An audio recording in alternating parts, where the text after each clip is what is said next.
A editora Árvore da Vida apresenta Alimento Diário. Série Gênesis, transformado para reinar. Livro 10. Jacó, a necessidade de transformação. Autor Pedro Dong. Semana 4. Aliança com Labão e reconciliação com Esaú. Segunda-feira. Ler com oração. Sonhou. Eis posta na terra uma escada cujo topo atingia o céu, e os anjos de Deus subiam e desciam por ela. Gênesis 28, 12.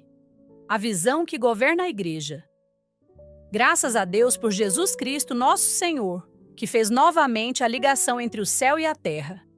Essa foi a visão celestial que teve Jacó em seu sonho, e por causa dessa visão, ele erigiu uma coluna. Tal visão governou sua vida, e o Senhor esteve junto com ele em todos os momentos porque Jacó amava o que Deus amava. A mensagem desta semana, cujo título é Aliança com Labão e reconciliação com Esaú, mostra como Deus conduz seus filhos por meio de circunstâncias e relacionamentos, a fim de cumprir seu propósito. De igual modo, também precisamos ter uma visão que governe nossa vida. Deus deseja sujeitar todas as coisas a Cristo e, com esse objetivo, nos transforma por meio das circunstâncias. Mesmo em meio a lutas, o Senhor está cuidando de cada um de nós. É nas tribulações que somos transformados, pois o fim da capacidade humana é o início da atuação de Deus. A aliança feita entre Labão e Jacó no final do capítulo 31 de Gênesis é muito significativa. Quando Labão saiu no encalço de Jacó, suas intenções não eram boas. Porém, na véspera de se encontrarem, Deus apareceu em sonho a Labão e disse-lhe que não falasse a Jacó nem bem nem mal. De noite, porém, veio Deus a Labão, o arameu, em sonhos e lhe disse: Guarda-te, não fales a Jacó nem bem nem mal. Versículo 24. Com isso, Labão se conteve e nenhum mal fez ao genro. Depois que Jacó desabafou com Labão as dificuldades pelas quais havia passado nos 20 anos em sua casa, finalmente eles fizeram uma aliança, um acordo. Como testemunho entre eles, Jacó tomou uma pedra e a erigiu por coluna. Vem, pois, e façamos aliança, eu e tu, que sirva de testemunho entre mim e ti. Então Jacó tomou uma pedra e a erigiu por coluna. Versículos 44 e 45.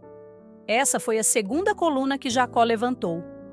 A primeira coluna que Jacó erigiu foi em Gênesis 28, quando fugia de seu irmão, e ao dormir, Deus lhe apareceu em sonho, e ele teve a visão da escada. Ao acordar, Jacó declarou: Quão temível é este lugar! É a casa de Deus, a porta dos céus. Versículo 17. E tomando a pedra que usara como travesseiro, levantou-a como coluna, derramou azeite sobre ela e deu o nome de Betel, que significa a casa de Deus, ao lugar que antes se chamava Luz. Passados tantos anos, vemos novamente Jacó levantando uma pedra e estabelecendo-a como coluna. Isso é muito significativo. Deus amou Jacó porque ele amava a vontade de Deus.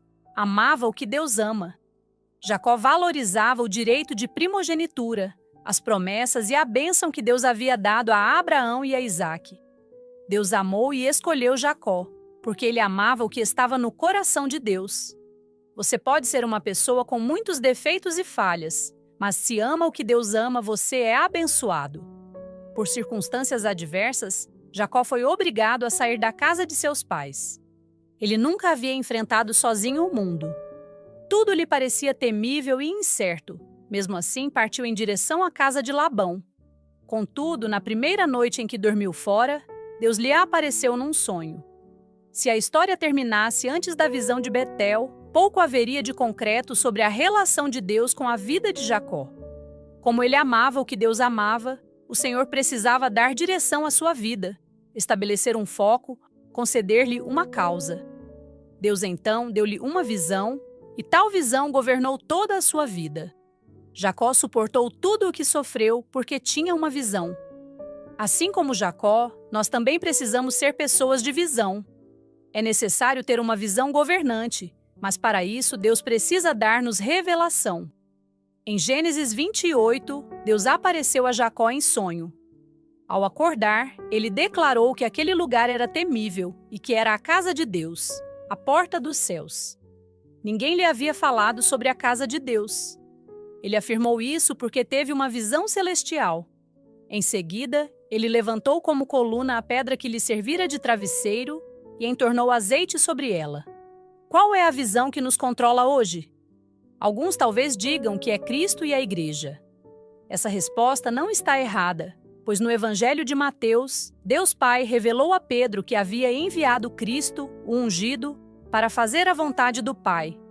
Respondendo Simão Pedro, disse: Tu és o Cristo, o Filho do Deus vivo.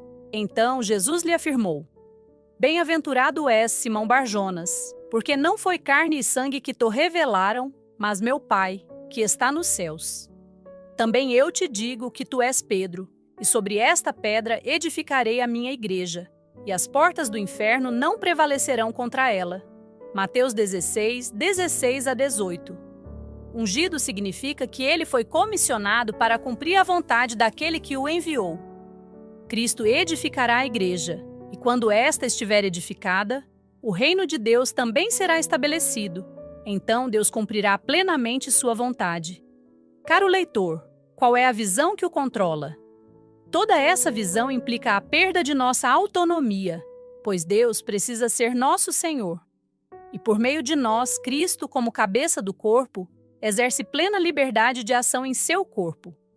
Desse modo, muito mais que afirmar que nossa visão é Cristo e a Igreja, é a Igreja submeter-se a Cristo por obediência à sua palavra, sendo assim efetivamente encabeçada por Ele. Essa é uma grande revelação que precisa impactar nosso viver. Agora, anote conforme o que você recebeu na leitura de hoje: a luz na palavra, a direção, a admoestação. Ore e faça um grito de guerra com base nesses itens para que a palavra profética seja sedimentada em seu coração. Leitura de apoio: A Humanidade Perfeita. Capítulo 1. Autor: Pedro Dong. O Maravilhoso Convite de Deus ao Homem. Capítulo 2. Autor: Pedro Dong. A Visão Celestial. Autor: Dong Yulan. Nossa Visão e Comissão. Capítulo 1.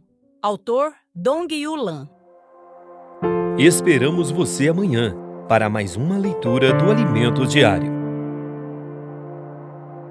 Baixe e desfrute do nosso aplicativo EAD Play, disponível na Play Store e App Store.